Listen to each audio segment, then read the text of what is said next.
nombre es Macarena Estrella, yo soy la encargada de comunicaciones del MAS y bueno, Tracy está de vacaciones, así que me tocó a mí hoy hacer la transmisión. Así que les doy las gracias por estar con nosotros en esta nueva entrega de Astronomía en Vivo.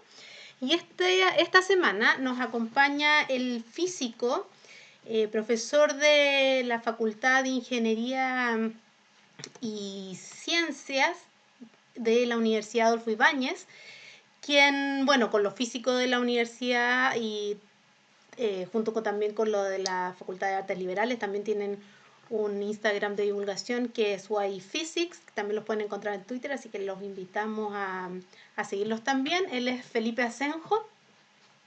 Y Hola, bueno, hola. hola Felipe. Muchas Y gracias por invitarme. gracias a ti por acompañarnos. Y queremos hablar contigo un tema del que siempre nos preguntan mucho. Y se trata de la ciencia que hay detrás de nuestras películas y series favoritas. Siempre tenemos la duda respecto a si lo que estamos viendo en el cine o en la televisión puede llegar a ser cierto, quizás no en la actualidad, pero sí en un futuro. Si científicamente podría ser posible. Entonces, ese es el tema que queremos conversar contigo hoy.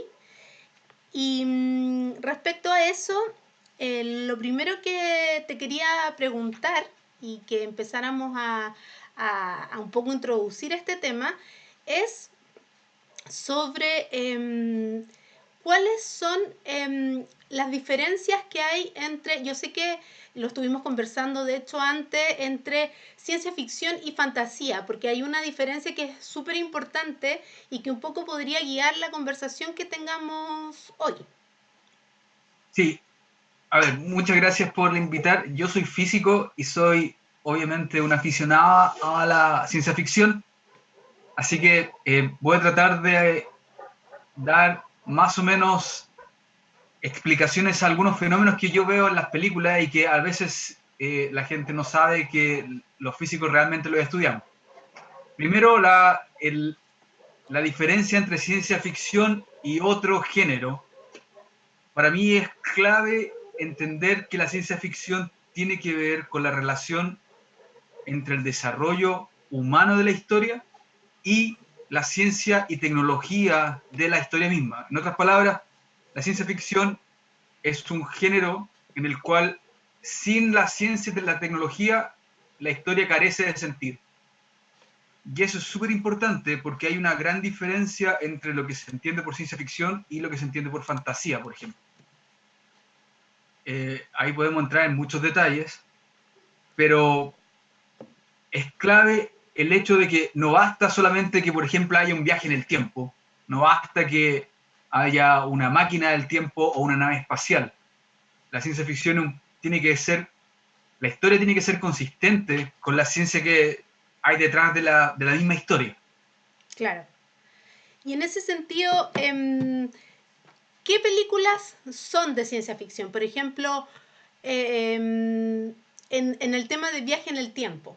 Hablemos una Ya, clásica película, y yo sé que tú eres muy fanático, es el tema de Volver al Futuro, por ejemplo. Pero algo mucho sí, más contemporáneo que tenemos es Dark. Entonces, ya. ¿cómo se dibuja ahí la línea sobre la fantasía y la ciencia ficción? A ver, aquí tengo un autito de Volver al Futuro, para que vean cuán fanático soy. Un DeLorean. Es un DeLorean de Volver al Futuro 2, porque ahora vuela este DeLorean. Dark no es ciencia ficción. Y aquí a lo mejor la gente no va a estar de acuerdo conmigo, pero aún así no es. Y la razón es porque en Dark la historia no gira en torno a cómo viajan en el tiempo. Lo único que importa es que viajen en el tiempo. Nunca realmente durante la narración de la historia se explica o interesa realmente cómo viajan. La tecnología del viaje o la tecnología que tienen para saltar de universos tampoco es importante. Lo único que importa es que lo hagan. ¿Y qué Esto pasa es súper con la importante. máquina? Ellos tienen una máquina de viaje en el tiempo. Ese es el punto. Nada, lo mismo que existe una máquina. La parte importante es que la ciencia detrás de la máquina sea parte relevante de la historia. En Dark nunca pasa eso. Lo único que importa es que exista la máquina. En otras palabras, en Dark tú puedes reemplazar la máquina por un mago y la historia funciona igual. La caverna la puedes por un dragón mágico y la historia sigue manteniéndose. Y yo, para poner en contexto lo que quiero decir es, imagínense la historia de Mark Twain, que se llama Un Yankee en la corte del rey Arturo. Una historia muy vieja, pero esa historia lo que consiste en lo siguiente. Hay un trabajador en una fábrica que un día se golpea la cabeza y despierta en el medioevo en la corte del rey Arturo. Él viaja en el tiempo con sus conocimientos, sabe lo que va a ocurrir en el futuro, utiliza ese conocimiento en el desarrollo de la historia, pero nunca importa realmente cómo viaja. Esa historia es de fantasía. Existe el viaje en el tiempo con todas las consecuencias que hay, pero no hay nada de ciencia detrás. Esa historia no es de ciencia ficción. Entonces la parte científica es súper importante, y aquí hablo para aquellos que quieran escribir ciencia ficción en algún momento. La consistencia científica, tecnológica que tiene que tener su historia es lo que permite hacer ciencia ficción. Y cómo esa ciencia y tecnología introduce conflictos a lo largo de la historia es lo que define la ciencia ficción. Si no logran hacer eso, aun cuando tengan viaje en el tiempo y naves espaciales, es fantasía. Y aquí de nuevo voy a tirar una cosa un poco provocadora, y es que, por ejemplo, Star Wars no es ciencia ficción. Star Wars es fantasía. O sea, yo cambio los Jedi por caballeros medievales, los malos por dragones, y en realidad Star Wars es una hazaña épica medieval. Nada más.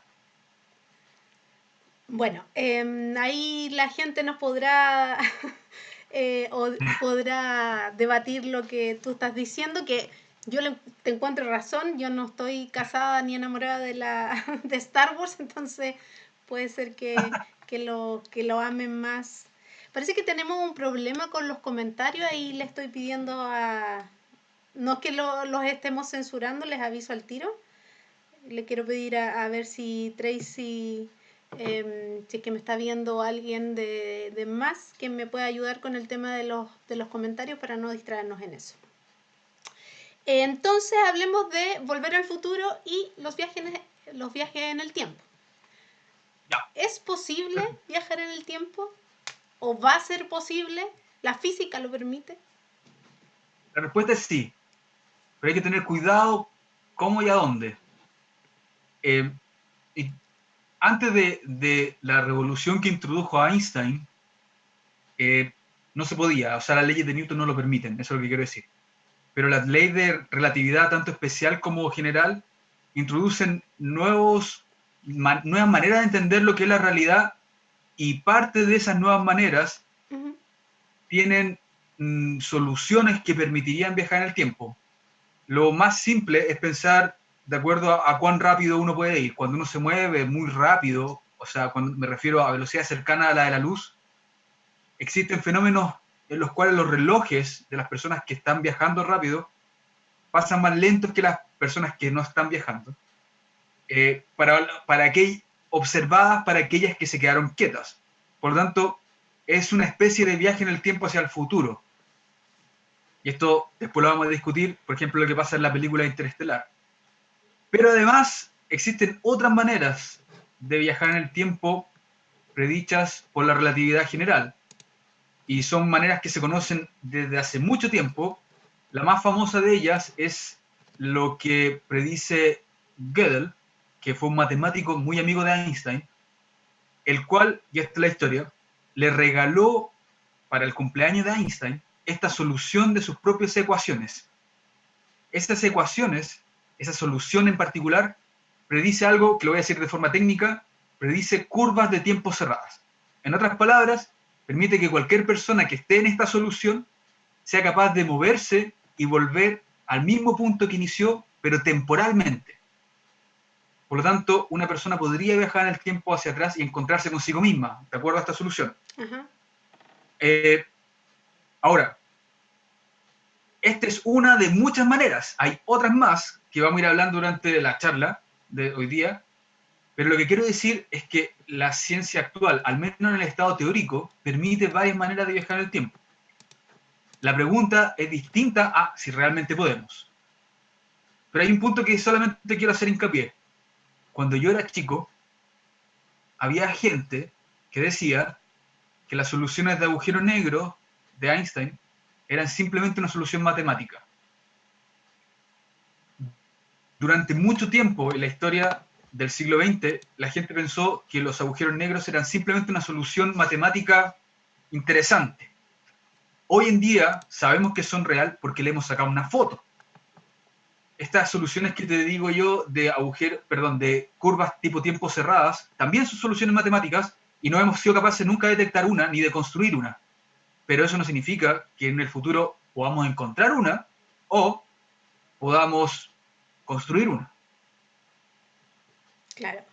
Entonces no habría problema, esto he leído por ahí, que habría problema en viajar en el tiempo hacia el pasado, pero no hacia el futuro. Entonces, según tú, no habría un problema como hacia dónde.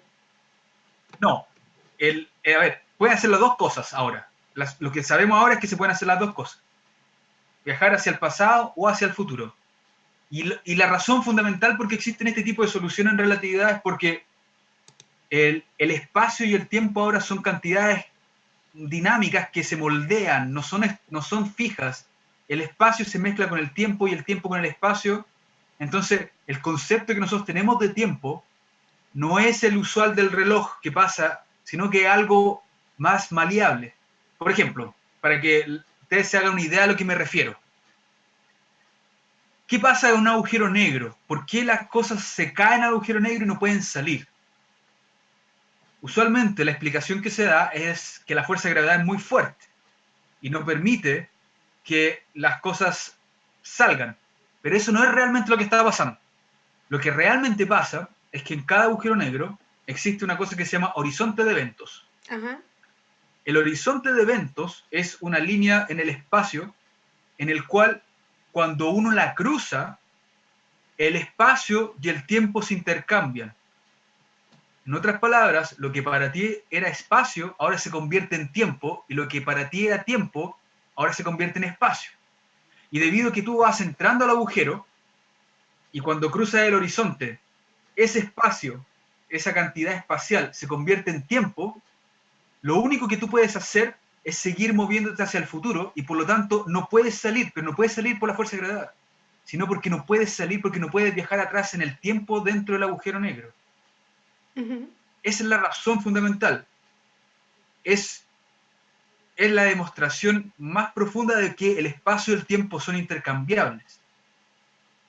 Perfecto. Entonces, para entender que hay soluciones en las cuales se puede viajar en el tiempo, hay que entenderlo de esa manera. Lo que es tiempo no es algo independiente del espacio.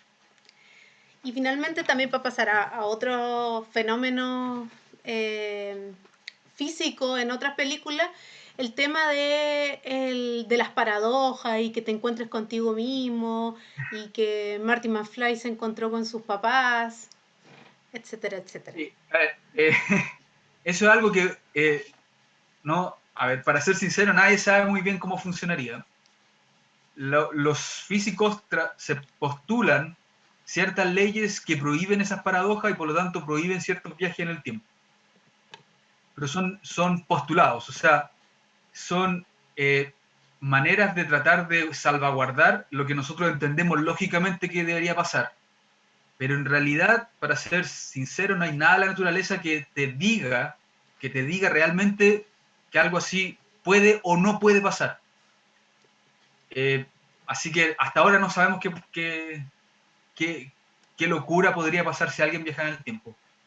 De hecho, en la película Volver al Futuro, lo que se trata de explicar ahí es otra cosa interesante que tiene que ver que cuando las personas viajan a través del tiempo son capaces de disociar la realidad y separarla en partes. Que Claro. tiene que ver con las teorías de multiverso. Y bajo esa consistencia lógica es que Marty McFly puede volver hacia atrás y arreglar la embarrada que dejó. Y por eso, Volver al Futuro es una película de ciencia ficción, porque importa la ciencia detrás, importa la explicación lógica de lo que está pasando.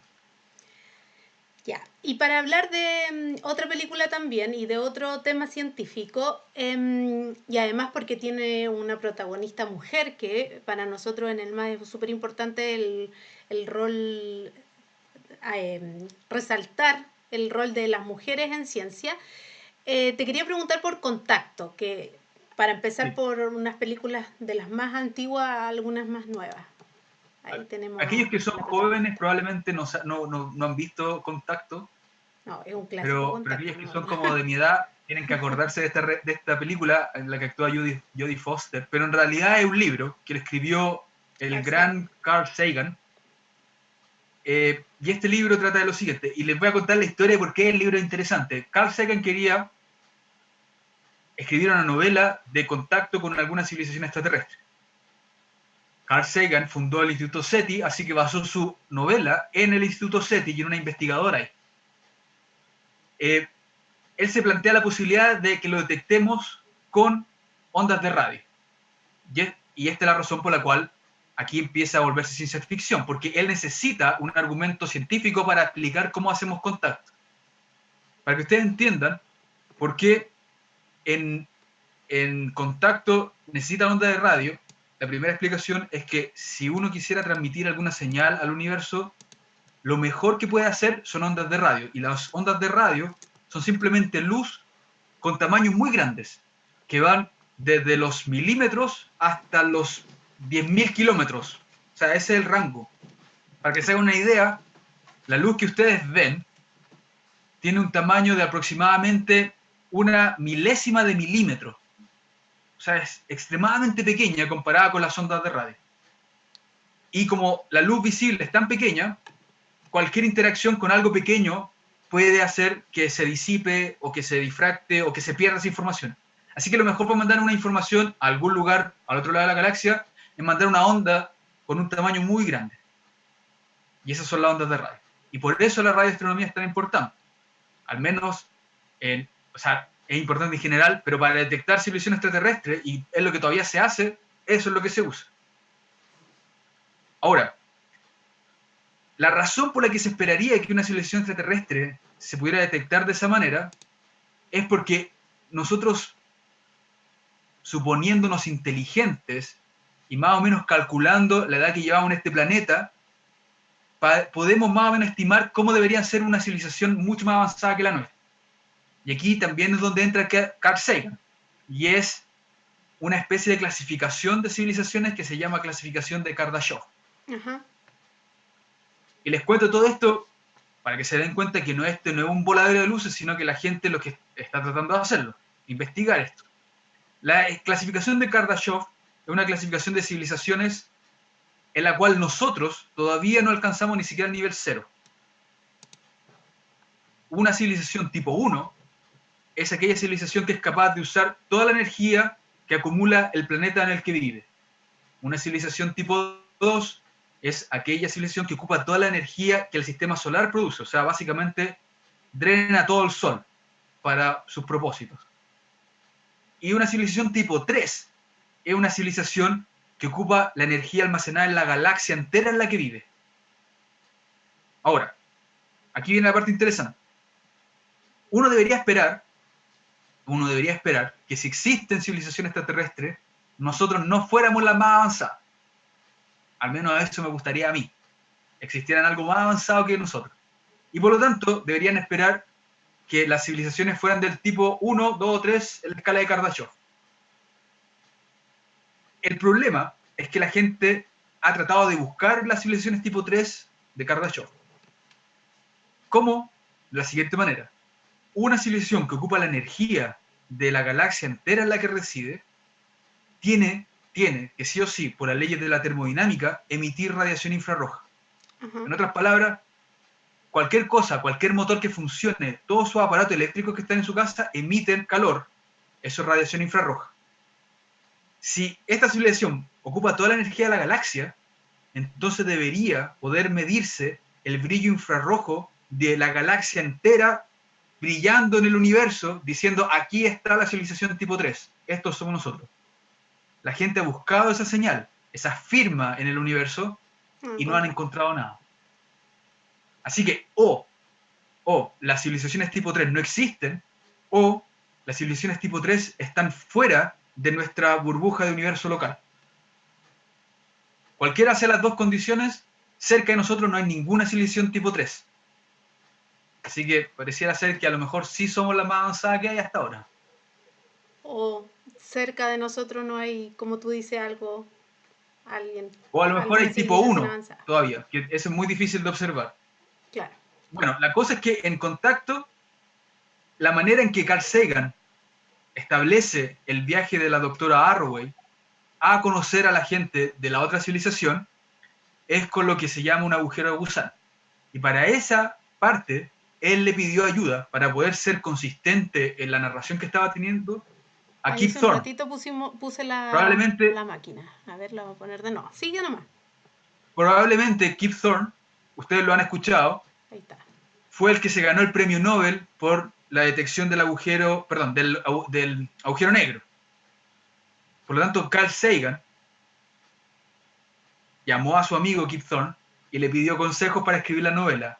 Es una buena novela de ciencia ficción, cuando en realidad se asesoran para tener realmente hechos científicos que son todos consistentes. Perfecto. Mira, tenemos varias preguntas que vamos a... eh, eh, por ejemplo, Marcelino pregunta si las de invasión extraterrestre serían entonces ciencia ficción o fantasía. Tú dices que depende de qué Bueno, sería, de la historia, de cómo depende usen la del tipo de ciencia. invasión. Depende del tipo de invasión. Por ejemplo, obviamente hay de todo. Eh, la, a mí me encanta el Día de la Independencia, pero realmente es poco probable que humanos en jets seamos capaces de vencer una civilización que viaja por todo el universo. Ahí no hay ninguna consistencia lógica. Y tampoco una civilización extremadamente avanzada abriría un portal al punto crítico donde se destruye toda la civilización que llegó a conquistar un planeta. Eso, pero una sí que está bien hecha, por ejemplo, es la película donde actúa Tom Cruise, que se llama la película que está basada en la obra de Orson Welles. No, ¿Que es sí, de de Orson Welles. extraterrestre? Sí, donde vienen los extraterrestres y en la película empiezan a matar gente vaporizándola. Ya se me olvidó el nombre. No me acuerdo. Ya. Pero esa Bueno, tú en dices Barcelona. que esa es de ciencia ficción. Claro, ahí la invasión ocurre, realmente ocurre, y obviamente muestran que nosotros como humanos, la guerra de los mundos, muy bien. Están Eso, diciendo aquí. ¿verdad? Ahí muestran que los humanos están muy indefensos, y en verdad están muy indefensos. O sea, piensen en esto, es una civilización que no depende ni del problema de comida, ni de reproducción, ni de sustento para viajar distancias intergalácticas, para llegar a un planeta en el cual nosotros estamos básicamente con pistolitas tratando de defendernos. No hay manera. Pero ahí, en esa película, la invasión se acaba porque los extraterrestres sucumben ante la fauna del planeta.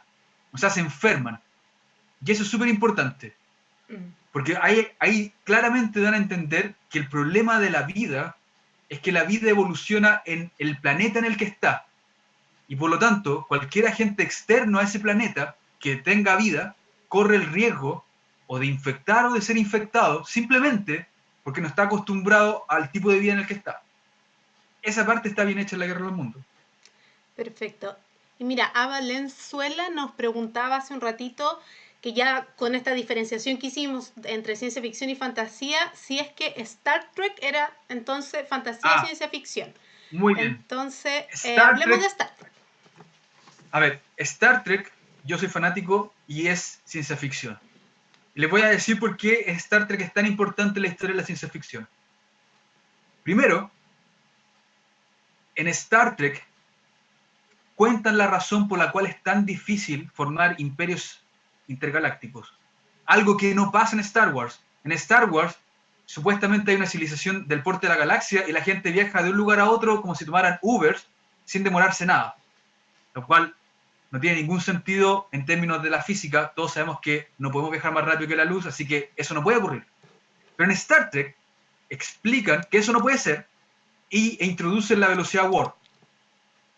La velocidad warp, que puede parecer una locura y puede parecer un concepto de Star Trek, es lo que les permite a ellos viajar más rápido que la luz y por lo tanto explorar el universo. En Star Trek el universo no está explorado porque toma tiempo hacer. Star Trek es una serie de ciencia ficción porque la consistencia lógica de la historia tiene que ver con una restricción física. ¿Y qué Y la sabemos respetan. actualmente sobre la velocidad warp? A ver, ese es un punto importante. Durante mucho tiempo, mucho tiempo, la velocidad warp fue este chamullo de la serie Star Trek, en el cual podían viajar más rápido que la velocidad de luz. Pero, y a lo mejor aquí la gente no sabe, en la década de los 90, un físico mexicano, que se llama de apellido Alcubierre, se dedicó a ver si esa velocidad warp, o al menos algo parecido, era una solución consistente dentro de la formulación de la relatividad general. Y resulta que sí. La velocidad warp es una solución de las ecuaciones de relatividad general. En otras palabras, lo que encontró este físico es que toda la consistencia lógica ahora era consistente físicamente. Y para hacerle una explicación del tipo de solución que encontró esta persona y por qué es parecido al planteamiento de la serie, tengo aquí mi nave espacial. A ver, espera.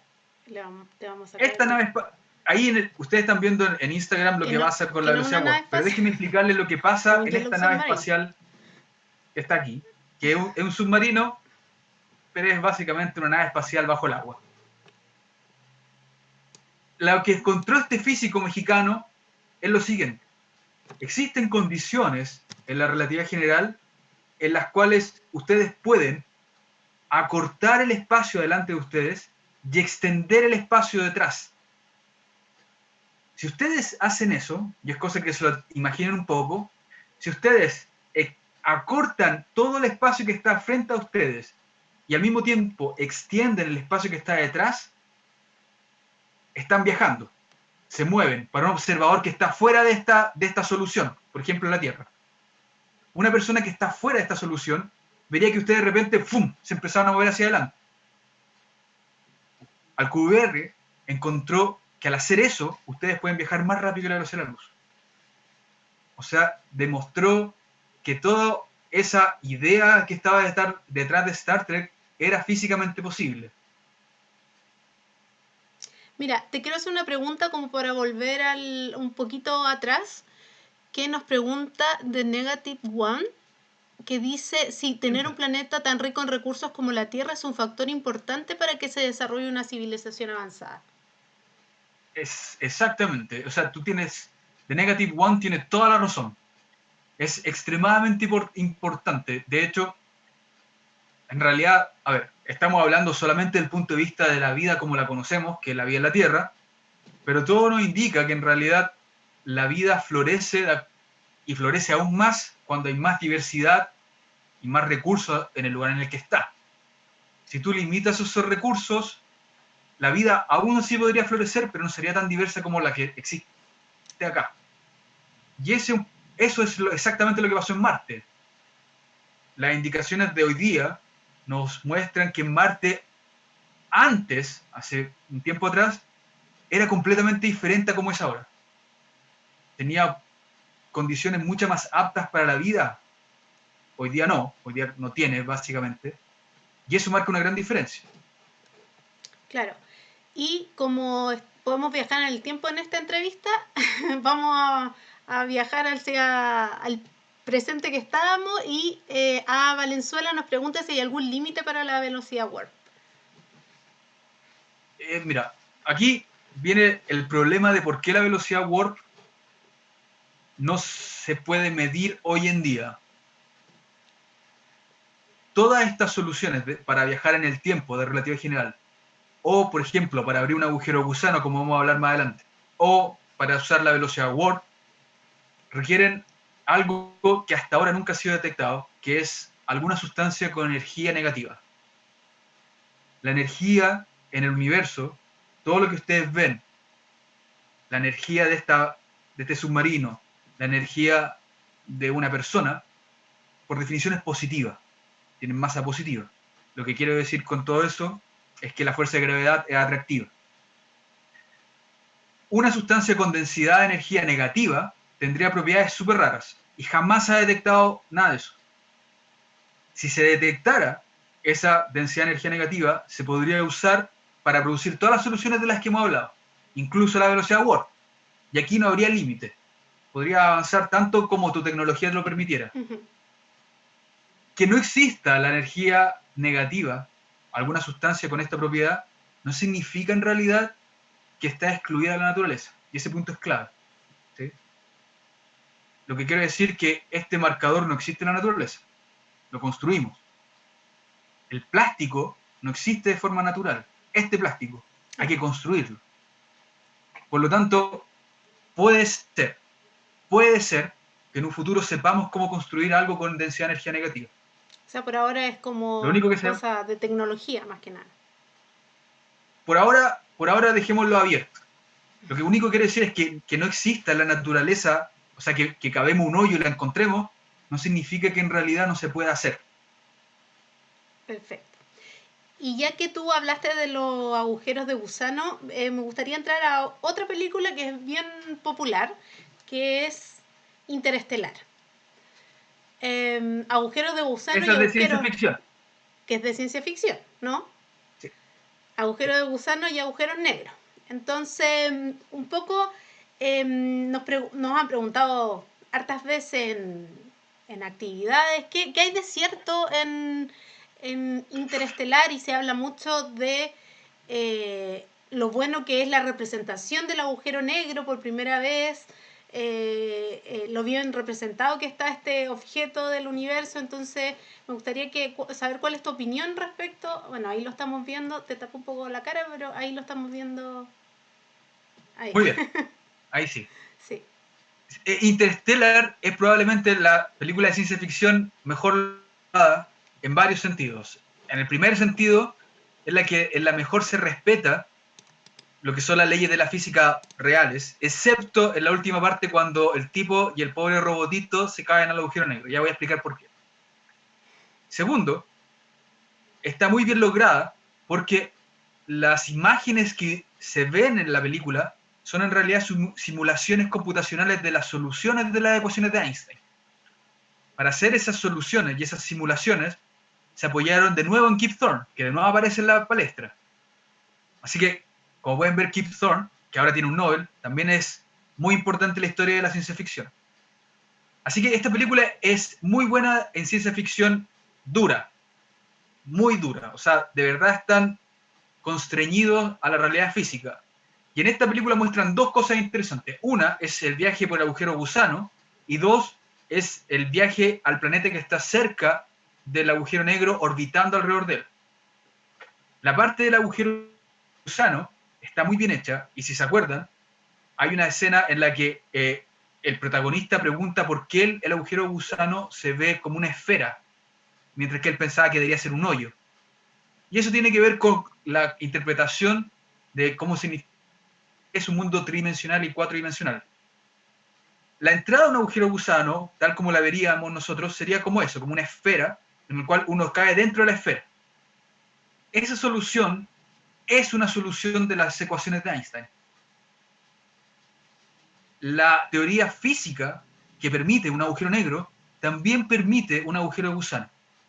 Los agujeros de gusano, sin embargo, nunca lo hemos detectado. No sabemos si existen en la naturaleza.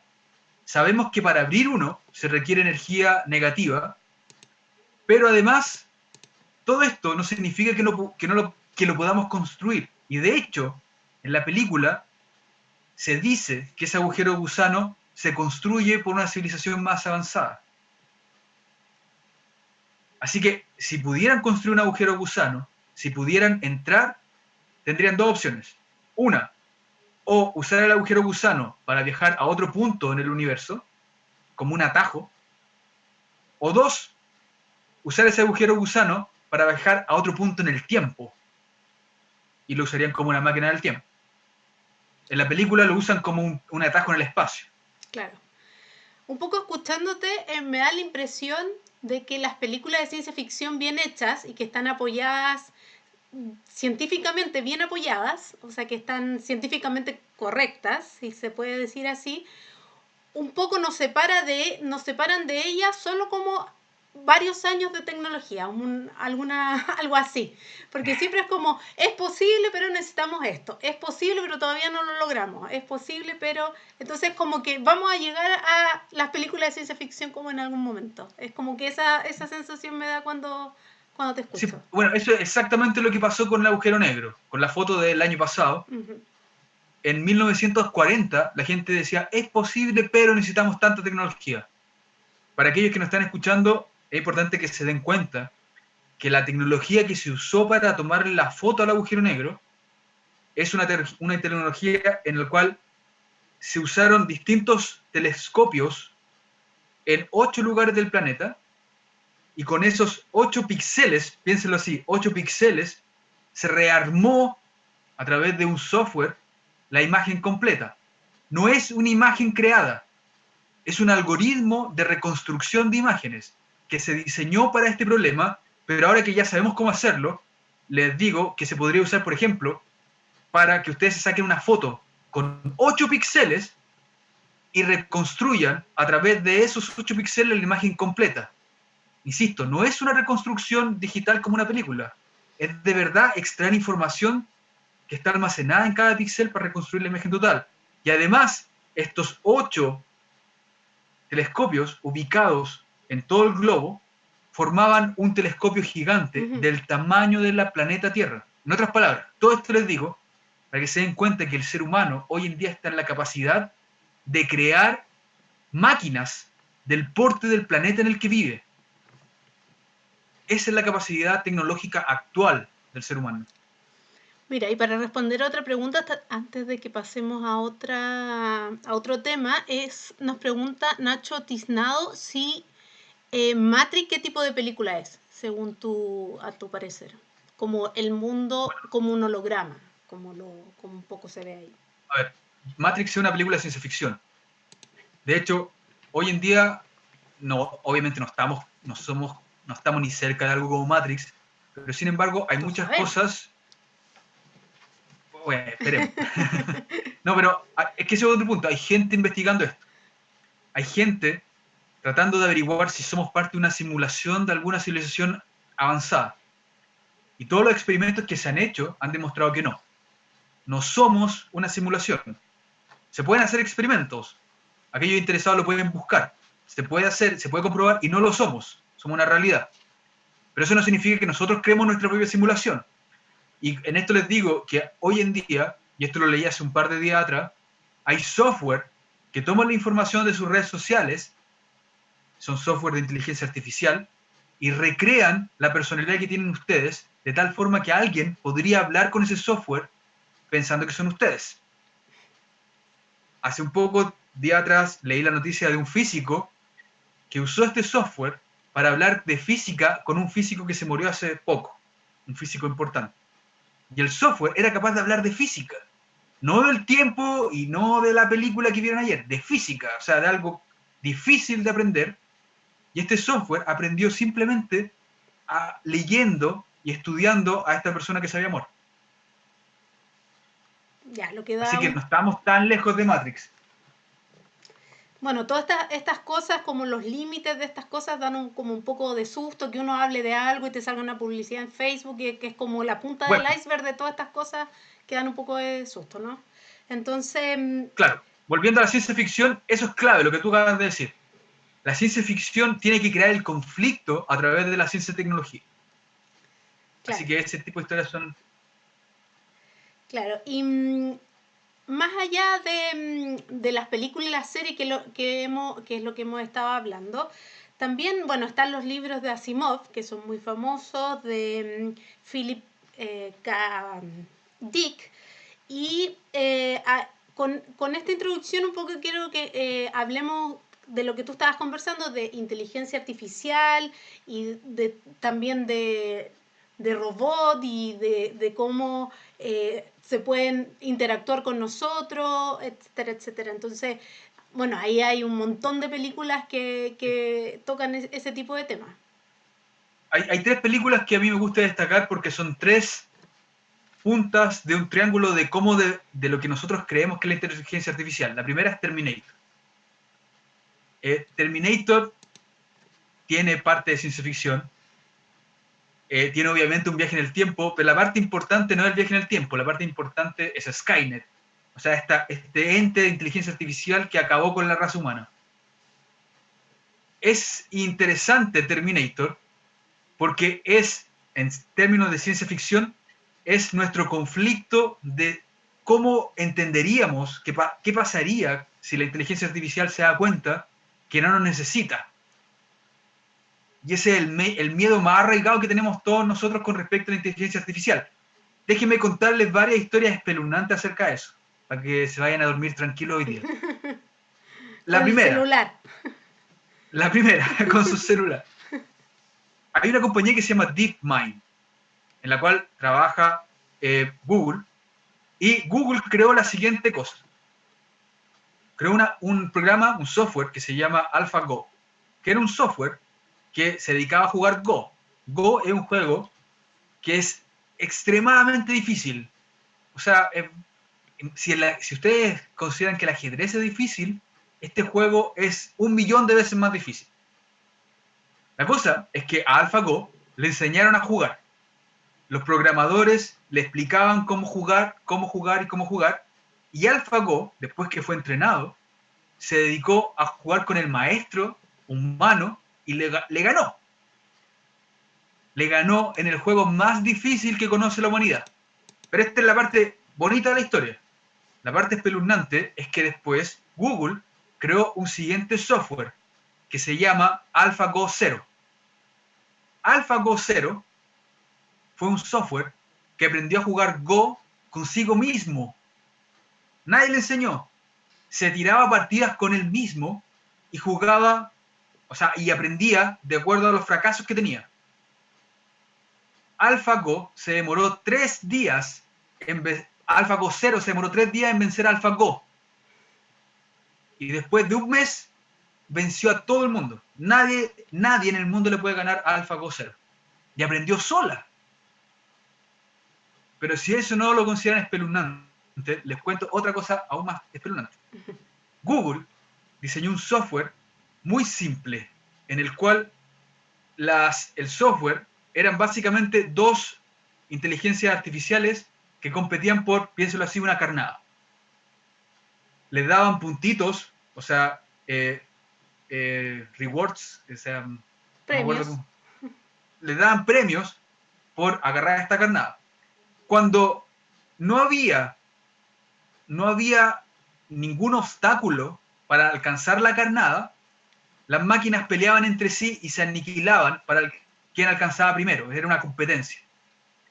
Pero, y aquí viene la parte interesante, cuando le empezaron a agregar obstáculos y ponerle las condiciones más difíciles, las máquinas se dieron cuenta que era más sencillo cooperar que matarse entre ellas. El comportamiento colectivo de cooperación emergió naturalmente en la inteligencia artificial, que es lo mismo que pasa con los humanos y lo mismo que se cree que pasó con los primeros primates que evolucionaron en homínidos.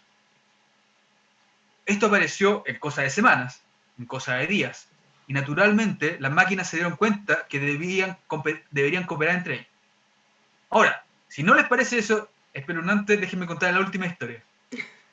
Google también diseñó otro sistema en el cual la idea era tratar de que estas máquinas escribieran sus propios programas, sus propios códigos.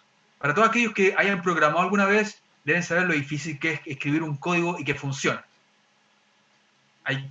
Uno se vuelve más y más experto, pero al principio es una complicación enorme. Esta máquina aprendió a escribir su propio código y cuando los programadores quisieron leerla, habían partes del código que los programadores no sabían para qué servían. O sea, los humanos, cuando trataron de leer el código que había escrito la propia máquina, no supieron para qué servían ciertas partes de su propio código, que Está la hablando máquina con sí sí mismo, estaba digamos. usando. ¿Cómo?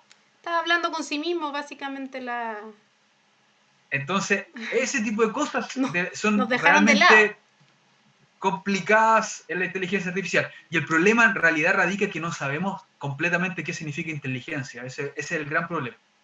Ya, mira, la Petit Boucher, perdón, decía primero que lo encontraba bonito, no espeluznante, pero con esa historia ya ahí le dio miedito. Así que tenemos que tener Bueno, ahí un... ahora déjenme contarle las otras dos puntas del triángulo. La otra es la película Inteligencia Artificial, que espero que todos la hayan visto, o la película Yo Robot también, en el cual la interacción con la inteligencia artificial no es a través del conflicto, sino que es más profunda y tal vez pueda ser más espeluznante aún, que es esta pregunta: ¿cómo se comportaría un ser humano con algo que es tan inteligente como él, pero que no está vivo? Esa es la pregunta fundamental.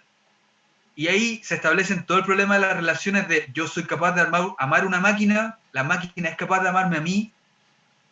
Y esta pregunta no es tan loca como parece, porque, por ejemplo, yo si amo a mi perro, que no es un humano, si yo tuviera una máquina pensante con la que yo pudiera hablar todos los días, ¿yo sería capaz de amar esa máquina? ¿Me dolería si alguien destruyera esa máquina? Y la otra puntita del triángulo es Wall-E. En Wall-E también un problema de inteligencia artificial, pero ahí no participan los humanos. Y lo que plantea Wall-E es que una máquina sensible es capaz de generar espontáneamente inteligencia en otras máquinas. Si se fijan, son tres puntos distintos, que todas ellas son distintas partes de lo que significa realmente inteligencia artificial. ¿Será posible que una máquina de inteligencia artificial sea capaz de generar inteligencia y a nivel completo, o sea, sensaciones, sentimientos, decisiones, opiniones, en otro tipo de máquinas? Ese tipo de conflicto es súper importante en estas películas y es la base de la ciencia ficción en este sentido. Sí, mira, A Valenzuela dice que hay una película de Robin Williams que habla de esto y Ese, que no se eh, recuerda, que se llama El hombre bicentenario. Le- exactamente. Y sí. en esa película pasa exactamente lo que yo les decía al revés. La máquina es tan consciente de la humanidad que ella misma generó que se da cuenta que la única manera de darle sentido a su vida es acabando con su propia vida, lo Ya. cual es bien profundo. Mira, ya no nos queda tanto tiempo, entonces quiero que conversemos de otra película porque todavía nos quedan algunas preguntas por ahí también para contestar. Y una película que es más actual, que es The Martian, que también habla de la posibilidad de que podamos llegar a otros planetas. Por ahora hemos llegado a la Luna y es lo más lejos que hemos llegado y está al lado. Sí. Entonces, me gustaría saber la ciencia ficción, no, la ciencia que hay detrás de esa película de ciencia ficción. Claro, esta es una película de ciencia ficción porque tiene mucha ciencia y la persona básicamente vive por la ciencia en Marte. Ahí ustedes no pueden cambiar a esta persona en la isla Robinson Crusoe porque no es la misma manera de sobrevivir. Tiene dos partes muy interesantes. La primera es cómo el tipo terraforma el habitáculo en el que está. Sí. Logra cosechar comida Que, en Marte. déjame interrumpirte para que nos expliques a qué te refieres con terraformación. Terraformación es un concepto teórico todavía en el cual ustedes deberían ser capaces de poder transformar un planeta completo para que se asemeje a la Tierra. En la película no pasa eso, pero sin embargo pasa a una escala muy pequeña, que es donde está sembrando papas. Y él logra sembrar papas en Marte, lo cual le permite vivir. Ese proceso de terraformación que aparece descrito en la película, en esa sala, es exactamente, pero a otra escala, el proceso de terraformación que se planea hacer. O sea, la terraformación de Marte es algo que se estudia y hay maneras en las cuales la gente ya sabe cómo debería poder hacerse. Una manera es, primero, hacer más densa la atmósfera. Ustedes necesitan que la atmósfera de Marte sea más densa de lo que es hoy. Así que necesitan producir un cambio climático. La manera de hacer eso es liberando dióxido de carbono en la atmósfera de Marte. Eso se puede hacer de múltiples maneras. Por ejemplo, se podría hacer derritiendo el agua que está en los polos de Marte. Eso además les va a dar la gracia de que van a tener agua líquida fluyendo. Sin embargo, también necesitan mucha agua líquida. Una manera que se piensa que se puede hacer es capturando asteroides y dejándolos caer a Marte, debido a que los asteroides son gran parte hielo, ese hielo formaría parte del agua de Marte ahora, que es la manera en que la Tierra adquirió su agua. Claro. Para que se haga una idea que esto es complicado, pero tampoco es tanto, tienen que darse cuenta que la cantidad de agua que hay en la Tierra no es mucha. Parece mucha, pero es porque somos muy chiquititos nosotros. El agua en la Tierra es más o menos el 0,1% de todo el volumen del planeta. Es una cosa extremadamente pequeña. Y de esa 0,1%, o sea, una parte en 1000, de ese 0,1%, solamente el 4% está fuera de los mares. Y de ese 4% del 0,1%, aún menos es agua que podemos beber. Así que esas son las escalas que estamos hablando.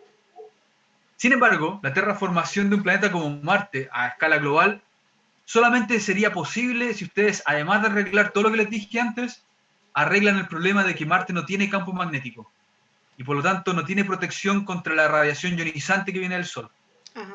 Sin embargo, también se han propuesto soluciones para esto. Se propuso el año 2007 lanzar un megasatélite que genere un escudo solar para Marte. Ese satélite generaría un campo magnético en el punto de Lagrange entre Marte y el Sol. Ese quiere decir que es el punto donde la fuerza de gravedad es cero, entre el Sol y Marte. Si ustedes logran hacer eso, las simulaciones muestran que el proceso de terraformación, en vez de demorarse siglos para recuperar la atmósfera marciana y el agua líquida en la superficie, demoraría simplemente decenas de años. Si la humanidad tuviera la capacidad de poner un satélite que funcionara de escudo magnético para Marte, en el tiempo de vida de una generación, podría ser que la gente podría ir a vivir a Marte teniendo agua líquida y alguna atmósfera que lo proteja de la radiación en Marte. Y ya que Marte es, no quiero citar el libro de nadie, pero la próxima frontera, ¿tú sabes si se está trabajando en algo como eso? Hasta ahora son puros esquemas teóricos, son puras ideas, porque no tenemos la tecnología. Pero aquí les dejo siempre esta idea, ojalá que les quede dando vuelta. El hecho de que no tengamos la tecnología no significa gran cosa. Para que se haga una idea, las leyes que nos permitían viajar a la Luna fueron formuladas por las leyes de Newton alrededor de mediados del siglo XVII. Todo lo que pasó después fue tecnología. Las leyes que permiten que un cuerpo como un avión vuele fueron formuladas a finales del siglo XVIII. El resto es tecnología. Lo importante aquí es saber si la teoría, si las leyes físicas lo permiten. Uh-huh. ¿Cuánto nos demoremos para construir eso? Sí, es un problema, pero si lo hacemos todo bien, va a llegar. Eso es lo que quiero decir. Mira, nos quedan poquitos minutos ya, pero hay una pregunta de Brett, ay, no veo nada, Brett All the Way, bueno, perdón por el nombre, dice, ¿se consideraría como un efecto biológico sobre una superficie por efecto de diversos procesos asociados al ciclo de agua?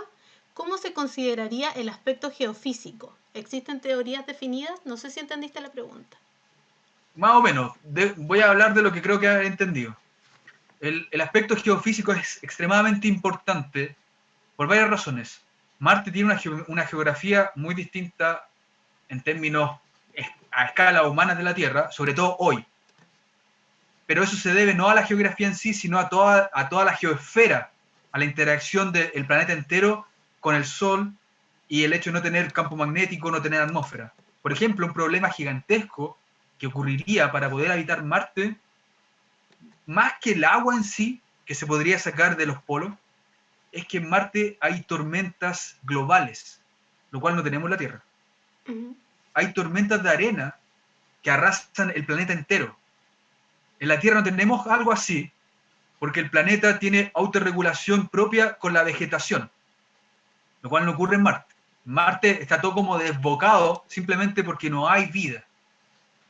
Pero una vez que se pudiera lograr una especie de terraformación y tener algo de vida, esa vida haría que todos estos procesos geológicos que son extremos se atenúen, como lo que pasa en la Tierra. Así que esperaríamos que pasara algo así.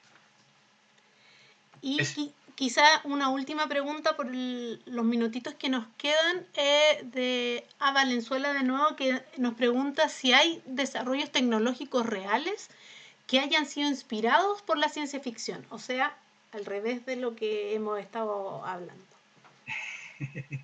No sé si a sabes. ver, yo creo que muchos. El caso de la velocidad warp es uno. O sea, esta persona, este físico, buscó la solución que veía en Star Trek y descubrió que se podía dar. Pero toda la exploración espacial es básicamente inspiración de las ideas, por ejemplo, que aparecían en los libros de Julio Verne. Julio Verne se adelantó muchísimo a su época, pero no era que fuera un iluminado, ese es el punto importante. Si ustedes entienden bien las leyes de la naturaleza, entonces saben hasta dónde las pueden llevar. Julio Verne entendía muy bien esto. Lo mismo con Asimov. Asimov entendía muy bien la ley de la naturaleza y hoy en día la inteligencia artificial y la robótica está grandemente inspirada por los cuentos e historias de Asimov. Yo creo que la buena ciencia ficción es aquella en la que se entiende muy bien todos los aspectos reales de las descripciones de las teorías científicas, los pone en algún contexto conflictivo, que puede ser real o no, pero al mismo tiempo le permiten al lector pensar y cuestionarse si lo que está leyendo es verdad o no. La ciencia ficción, que no es muy buena, y ahí se van a dar cuenta, no les permite cuestionarse ese tipo de cosas. Ujú. La ciencia ficción buena es la que cuestiona, la que le mete el bichito en la cabeza y le dice, ¿está bien que use esta tecnología? O al revés, si tenemos esta tecnología, ¿qué camino queremos seguir con ella? Ese tipo de cosas. Ya, y ahora sí que no nos queda nada, así que Ya, no, pero nos espera quedan un muchos poquito. temas. Solo una, si es que nos quiere recomendar alguna película, sea hollywoodense o Sí, no, alguna una serie. muy hollywoodense, La guía del viajero intergaláctico. Y ese es simplemente porque en esa película está descrita la nave espacial más rápida que existe en todo el universo. Para que lo sepan, esa nave espacial usa mecánica cuántica para viajar de cualquier lado a otro y es la manera más rápida de viajar de un punto del universo a otro. Perfecto.